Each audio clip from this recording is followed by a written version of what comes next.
Friends, Yellamma వంటలకి స్వాగతం. ఈరోజు నేను చూపబోయేది మామిడికాయ అల్లం వెల్లుల్లి పచ్చడి. దీనికి కావాల్సిన వస్తువులు: మామిడికాయ ముక్కలు 15 కాయల ముక్కలు, విజయ గ్రౌండ్నట్ ఆయిల్. మామిడికాయ ముక్కల్ని ఇలా వాటర్లో వేసుకొని అంత జీడీలు అవన్నీ తీసేసాక అంత వాటర్లో వేసుకొని ఆ మురికినంతా పోయే వరకు కడిగి ఇలా జాలి గిన్నెలోకి ముక్కలని షిఫ్ట్ చేసుకోవాలి. ఇలా ముక్కలని కడుక్కొని చక్కగా ఇలా ఆరబెట్టుకోవాలి. ముక్కలన్నీ తడి లేకుండా చక్కగా సాయంత్రం వరకు ఇలా ఆరబెట్టుకున్నాకనే మనం పచ్చడిని కలుపుకోవాలి. ఆవాలు,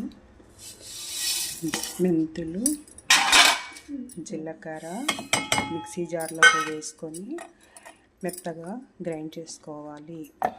అది మిషన్ ఆయిల్ని ఇలా వేడెక్కాక చల్లగా చేసి పెట్టుకోవాలి. ఆవాలు, జీలకర్ర, మెంతులు, కారము, ఉప్పు ఇలా చక్కగా వేసుకొని కలిపి పెట్టుకోవాలి.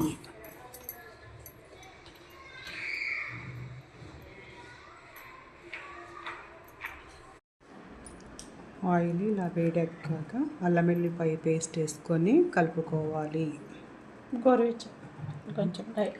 గోరువెచ్చని ఆయిల్ అయ్యాక అల్లం వెల్లుల్లిపాయ పేస్ట్ వేసుకొని ఇలా కలుపుకోవాలి. మొత్తం కారంలోకి వేసిన అల్లం వెల్లుల్లిపాయ పేస్ట్ని మొత్తం ఇలా చక్కగా కలుపుకోవాలి. ఆయిల్లో వేసిన అల్లం వెల్లుల్లిపాయ పేస్ట్ని మొత్తం కారం మిశ్రమంలో ఇలా కలిపి పెట్టుకోవాలి. మామిడికాయ పచ్చడి కోసం నేనైతే ఇలా జార్ తీసుకున్నాను. ఆ జార్కి బొట్లు పెట్టుకోవాలి. ఎందుకంటే పచ్చడి కూడా లక్ష్మీదేవితో సమానం అని అంటారు. మంచిగా పసుపు, ఒక 3 పసుపు కుంకుమ బొట్లు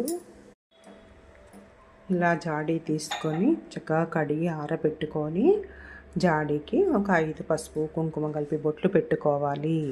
ఎందుకంటే పచ్చడి లక్ష్మీదేవితో సమానం అని అంటారు.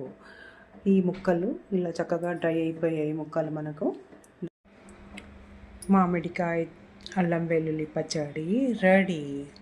మనము పెట్టిన గిన్నెలోకి కొద్దిగా మామిడికాయ తీసుకొని ఆ అన్నంలో కొద్దిగా నెయ్యి వేసి చక్కగా ఇలా ముద్ద కలుపుకొని తింటే ఎంతో